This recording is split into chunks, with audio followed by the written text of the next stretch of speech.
गौरी को अब समझ में आ गया था कि उसको विहान से प्यार हो गया है। इस और घर में एक नई मुसीबत शारदा के नाम पे एंट्री ले लेती है, जो कि आगे जाके गौरी की बैंड बजाने वाली है। गौरी को आता है एडवोकेट अंजलि अवस्थी का कॉल, जहाँ पर गौरी अपनी पूरी ही कंडीशन को अंजलि को समझाती है और अंजलि कहती है कि गौरी जी, मुझे यह बात तो समझ में आ रही है कि आपको विहान से प्यार हो गया है, बिल्कुल उसी तरह जिस तरह मुझे अमन जी से हुआ है। फिर अंजलि गौरी को कुछ राय देती है जिससे कि वह विहान को अपने प्यार के बारे में बिना कहे ही बता दे। अगले ही पल हम देखते हैं कि डायन विहान की माँ वीना से कहती है कि मुझे तुम एक चीज दे दो और मैं तुम्हारे बेटे को छोड़ दूंगी, उसे कोई भी कष्ट नहीं पहुंचाऊंगी। वीना कहती है कि तुम जो बोलोगी मैं वो सारी ही चीजें करने को तैयार हूँ, तुम जो बोलोगी मैं वो लाके दे दूंगी। डायन कहती है कि गौरी, मुझे गौरी चाहिए, और विहान की माँ के पांव तले जमीन खिसक जाती है। उसके बाद विहान की माँ वीना ने कुछ ऐसा करा जो जानकर आप हैरान हो जाओगे। आखिर वीना ने ऐसा क्या करा, यही हम जानेंगे आज के एपिसोड में। तो बिना किसी वक्त गवाए चलिए जादू तेरी नजर के लेटेस्ट एपिसोड का रिकैप टेलीविजन से भी पहले शुरू करते हैं। एपिसोड की स्टार्टिंग में हम देखते हैं कि गौरी दौड़ी दौड़ी जाती है माता रानी के दरबार पे। गौरी माता रानी से कहती है कि माँ, तूने इस दुनिया में सभी लोगों को सारी ही चीजें बराबर दी है, धूप छांव, रात हो या दिन, सारी चीजें सबको बराबर मिली है। अगर किसी को दुख दिया है तो दवा भी दी है, लेकिन आज तूने एक आदमी को सिर्फ और सिर्फ दुख दिया है, उसे दवा की जरूरत है माँ, उसे दवा दे, वो बहुत तड़प रहे हैं। इस और हम विहान को देखते हैं जो कि सही में बहुत ज्यादा तड़प रहा होता है, उससे वह दर्द सहन ही नहीं होता है। यह पहली बार है जब हम जादू तेरी नजर के अंदर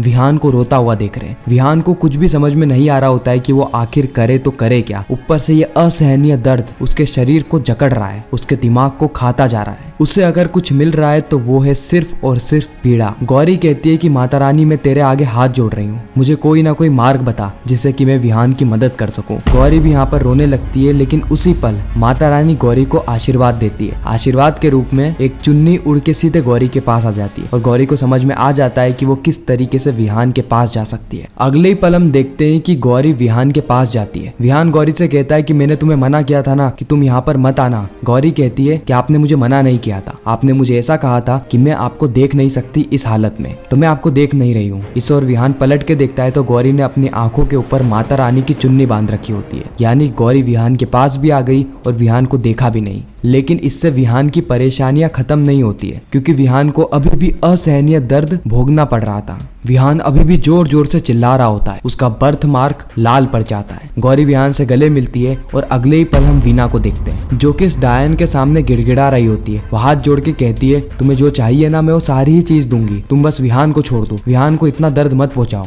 मेरे बेटे के लिए मैं कुछ भी करने को तैयार हूँ। डायन कहती है कि सबसे पहली बात वीना, वो तुम्हारा नहीं, वो मेरा बेटा है, और दूसरी बात कि मैं भी अपने बेटे को कष्ट नहीं देना चाहती, लेकिन मैं उसकी जान बचाना चाहती हूँ। वीना को ये सारी बातें समझ में नहीं आ रही होती है। वीना कहती है कि बस तुम मेरे बेटे को छोड़ दो, तुम्हें जो चाहिए वो मैं तुम्हें दे दूंगी। डायन कहती है कि गौरी, मुझे गौरी चाहिए, और ये बात सुनते ही वीना के पांव तले जमीन खिसक जाती है। वीना को ये बात समझ में नहीं आ रही होती है कि जो डायन 25 साल से विहान का इंतजार कर रही थी, आखिर 25 दिन पहले आई हुई गौरी को क्यों ले जाना चाहती है। इस और विहान अभी भी तड़प रहा होता है, बिल्कुल उसी बच्चे की तरह जिस बच्चे को एसिडिटी हो जाती है, तो वो ना तो एक जगह बैठ पाता है और ना ही एक जगह लेट पाता है, इधर से उधर कूदने लगता है। बिल्कुल विहान भी उस दर्द को सहन नहीं कर पा रहा था, वो भी इधर से उधर कूद रहा होता है और एक टाइम के बाद उसकी आंखों से आंसू आ जाते हैं और वो एक जगह आके बैठ जाता है। गौरी विहान की इस दर्दनाक हालत को महसूस कर पाती है और विहान को गले लगा लेती है। गौरी की भी आंखों से आंसू आ रहे थे, इस और विहान की भी। फिर हम देखते हैं कि गौरी और विहान एक दूसरे से गले मिलते हैं और पूरी रात यहीं पर ही बीत जाती है, और इस दौरान विहान को दर्द का एहसास ही नहीं होता है, यानी विहान उस दर्द से बच चुका है। लेकिन आखिर ये कैसे संभव है, ये सारी चीजें हमें आगे पता चलेगी। अब सुबह हो जाती है जहाँ पर गौरी की नींद खुलती है और गौरी अपनी आंखों से पट्टी को हटा लेती है और देखती है कि यहाँ पर आकाश की किरणें आ रही है और सामने है विहान। ये पहली बार था जब गौरी ने विहान को इतनी जोर से गले लगाया होता है विहान का सहारा बनने के लिए, और गौरी को ये बहुत अच्छा भी लगता है, इसलिए गौरी वहां से चली जाती है। अगले ही सीन में विहान की भी नींद खुलती है और उसे समझ में आ जाता है कि वह गौरी ही थी जिसके कारण वो अभी जिंदा है, नहीं तो उस दर्द के कारण वो रात को ही मर गया होता। रात भर गौरी और विहान एक दूसरे की बाहों में सो रहे होते हैं। अगले ही सीन में हम हर्ष को देखते हैं जो कि जमीन पे निशान देख रहा होता है। वह सिया को कहता है कि सिया, यह निशान तो इस तरफ जा रहे हैं, इसलिए मुझे ऐसा लगता है कि हमें इन निशानों को फॉलो करना होगा। सिया आसमान में देखती है जहाँ पे सारे ही कौवे दूसरे ओर जा रहे होते हैं। सिया कहती है कि नहीं, हमें इस रास्ते नहीं, हमें दूसरे रास्ते जाना होगा। हर्ष कहता है कि एक मिनट, तुम क्या बिना सोचे समझे कुछ भी डिसीजन ले लेते हो क्या? पहले मुझे ये बताओ कि तुमने इस इस रास्ते जाने का डिसीजन आखिर क्यों लिया। लेकिन सिया कुछ कहती नहीं है और ये दोनों ही अलग अलग रास्ते जाने लगते हैं। हर्ष को पूरा विश्वास होता है कि इस ओर पांव के निशान है, इसलिए प्रथमवंशी इधर ही होंगे।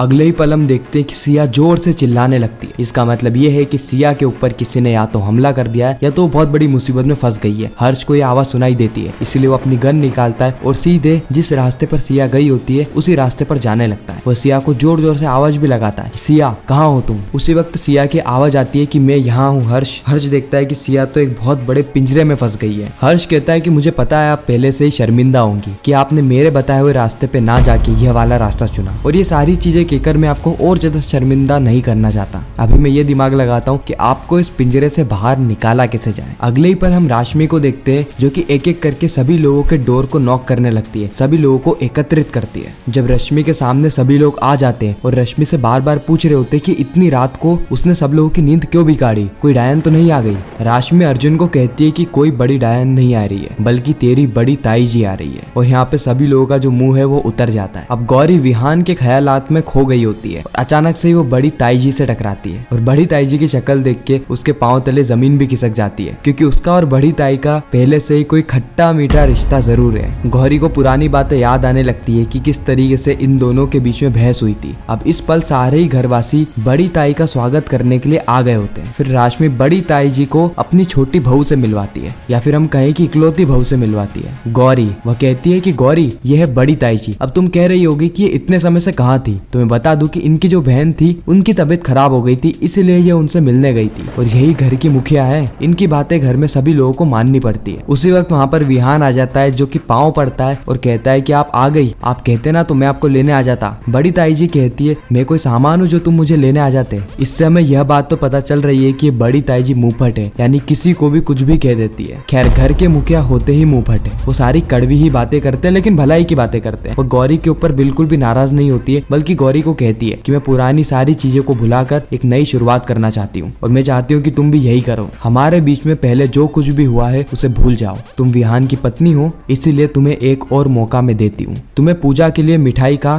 काम सौंपती हूँ, कर पाओगी। गौरी कहती है कि हाँ। जस्ट अगले ही सीन में हम देखते हैं कि विहान और गौरी दोनों ही अकेले होते हैं, जहाँ पे विहान गौरी से माफी मांग रहा होता है कल रात के लिए, लेकिन गौरी को तो विहान की कोई भी बात सुनाई ही नहीं देती है। ऐसा होता है खास कर प्यार में, जहाँ पर हम सामने वाले की बातों से ज्यादा उसके हाव भाव पर फोकस करते हैं, और गौरी के साथ भी बिल्कुल ऐसा ही हो रहा था। उसी वक्त गौरी को फोन आता है एडवोकेट अंजलि अवस्थी का। गौरी वो फोन को उठाती है और कहती है कि अंजलि जी। फिर उसे वो पूरी कहानी बताती है कि किस तरीके से कल रात को वो विहान से गले मिली और अभी उसके दिल में कुछ कुछ हो रहा है। अंजलि कहती है कि कुछ कुछ नहीं, इसे प्यार कहते हैं, मुझे भी हुआ था अमन जी से। और इसी के साथ ही एपिसोड यहीं पर ही खत्म हो जाता है, इस सस्पेंस और ट्विस्ट के साथ कि आगे क्या होने वाला है, किस तरीके से नई नई समस्या आएगी और गौरी और विहान मिलकर उन समस्या का समाधान निकालने वाले हैं। ये सारी ही चीजें हमें पता चलेगी जादू तेरी नजर के आने वाले एपिसोड में। बाकी आपको यह वीडियो कैसी लगी कमेंट सेक्शन में जरूर बताना। मैं मिलता हूँ आप सभी से किसी नेक्स्ट इंटरेस्टिंग वीडियो में, जब तक के लिए गुड बाय।